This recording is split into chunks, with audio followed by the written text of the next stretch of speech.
Olá, queridos, paz do Senhor Jesus, aquele eterno soberano, Rei dos reis, Senhor dos senhores, Leão da tribo de Judá. Queridos, nós queremos compartilhar com você, nessa oportunidade, uma palavra poderosa da parte de Deus. No livro de Apocalipse, no capítulo de número 4, e versículos de número 7 em diante. A palavra de Deus diz o seguinte: o primeiro ser vivente era semelhante a um leão, o segundo era semelhante a um novilho, a outra versão que diz cordeiro, o terceiro tinha o rosto semelhante ao de ser humano, e o quarto ser vivente era semelhante à águia quando está voando. Queridos, Apocalipse, no meu ver, no meu entendimento, é a revelação da teologia, da vontade de Deus, do plano de Deus para a igreja, não só para o futuro, mas para a igreja no presente. Eu gosto muito de extrair verdades teológicas e práticas em relação à igreja, para a sua vivência e para o seu padrão nos dias de hoje. É claro que Apocalipse tem uma linguagem figurada, tem uma linguagem literária, tem uma aplicabilidade em termos de característica em relação ao comportamento da igreja no presente.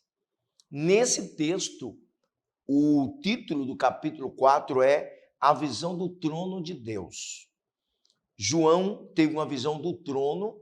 Versículo 1 diz que ele é convidado, ele viu uma porta aberta nos céus e ele recebe um convite de João, sobe. E a palavra de Deus diz que João, então, naquele momento, subiu. Eu, particularmente, fazendo uma análise escatológica aqui, acredito que é exatamente nesse capítulo 4 que há o arrebatamento da igreja. E aí nós percebemos a continuidade da leitura desse texto. E aí vamos verificar aqui que há uma descrição por parte de João do que ele contemplou ali no trono de Deus. Vamos perceber que João começa a trazer algumas descrições desse trono. E ele começa dizendo: eu vi alguém assentado no trono. Uma coisa muito interessante aqui, que o artigo atribuído a este ser visto por João é um artigo indefinido. E o que é que nós entendemos com isso? É que Deus, na sua essência, na sua glória, no seu senhorio, ele é inexplicável.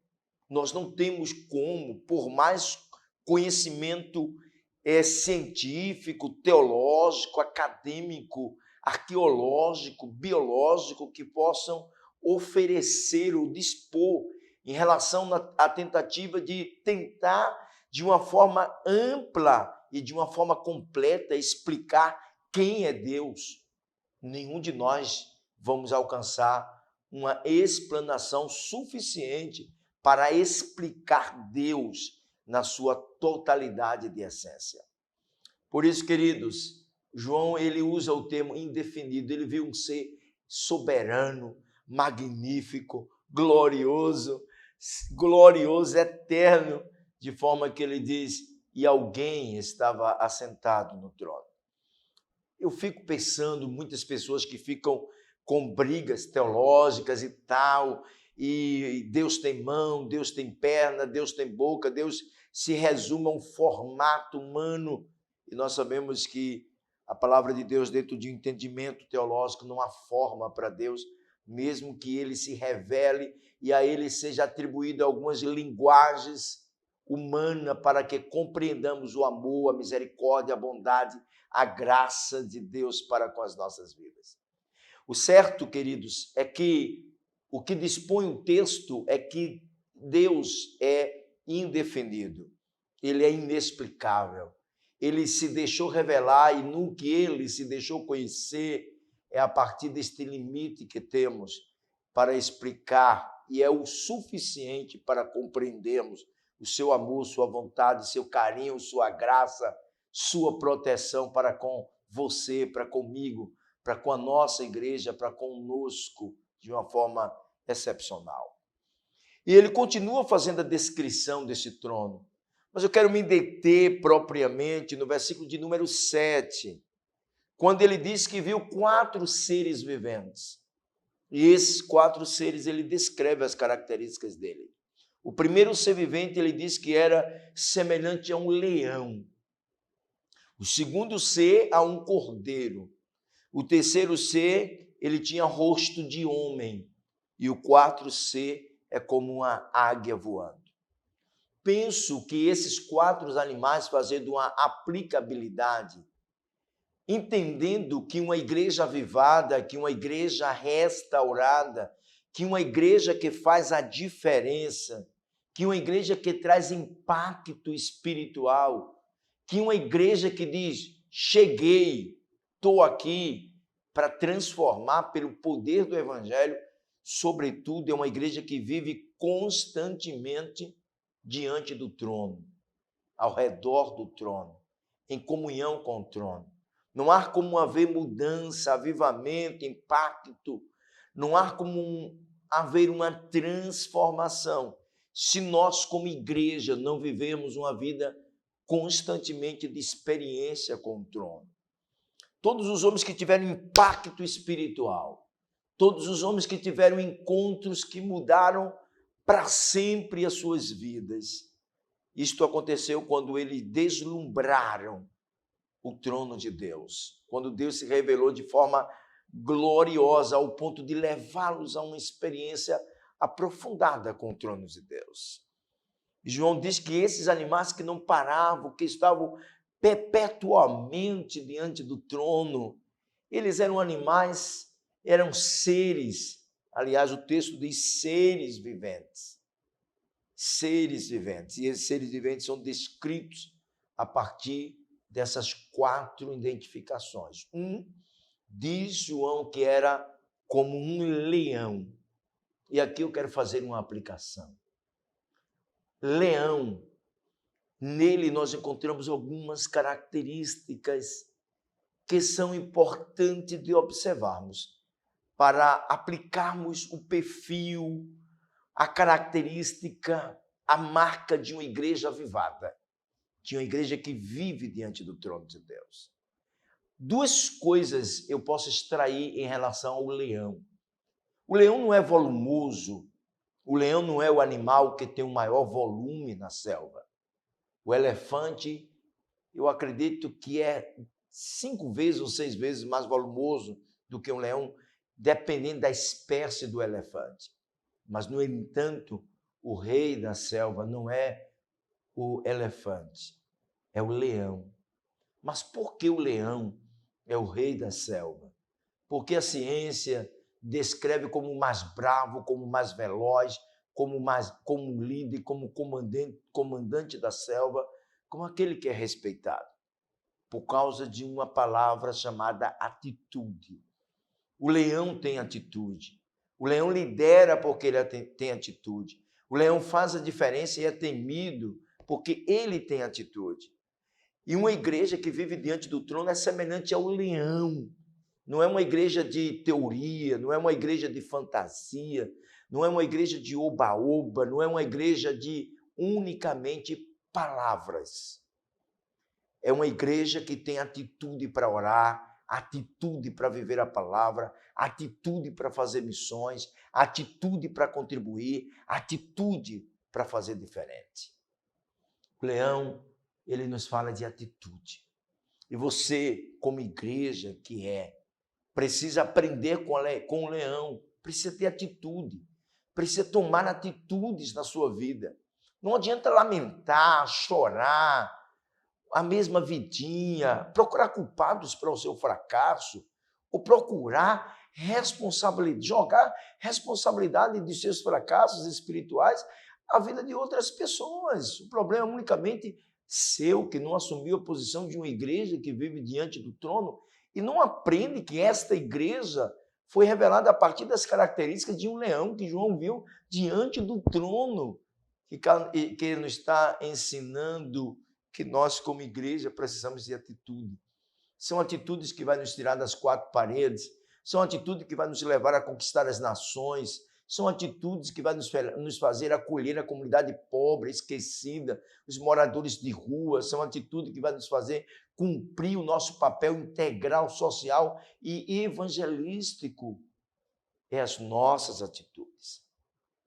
A outra característica, o outro animal que João viu diante do trono foi o cordeiro. Interessante que isso me faz lembrar o aspecto da lei litúrgica ritual dos sacrifícios dado pelo próprio Deus a Moisés. O Senhor disse a Moisés que todas as vezes que o povo pecasse, ele levava um cordeiro para ser sacrificado no lugar do pecador. E a cada ano da purificação era se oferecido um cordeiro pelo pecado de todo o povo. E esse cordeiro era levado pelo sacerdote até o altar do holocausto. E a Bíblia nos fala que esse cordeiro não abria boca, não gritava, ele ia como um cordeiro manso para o sacrifício, de uma forma voluntária. E aí, o que eu extraio como aplicabilidade para nós cristãos em relação ao cordeiro é a voluntariedade. O serviço de adoração, o trabalho eclesiástico, o compromisso da pregação do evangelho, a nossa responsabilidade como reino, como igreja, as coisas que fazemos na casa do Senhor, o trabalho prestado ao reino como trabalhadores do evangelho, não é para ser feito como um peso, como um ato de obrigatoriedade, como bater cartão para dar prestação de contas de sua presença a quem quer que seja, ainda que seja autoridade eclesiástica sobre você.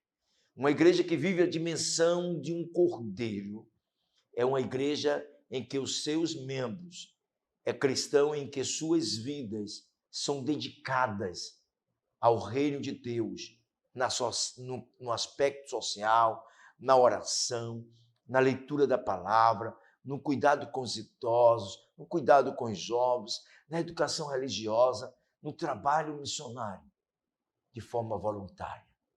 Nós precisamos de pessoas voluntárias. A igreja, quando vive a voluntariedade, a igreja vive um avivamento.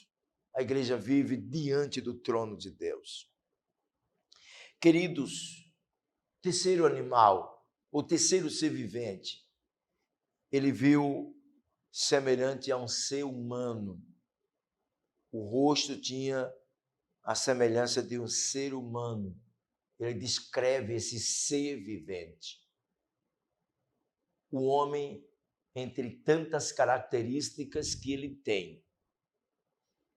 tem uma marca que nenhum outro ser vivente tem.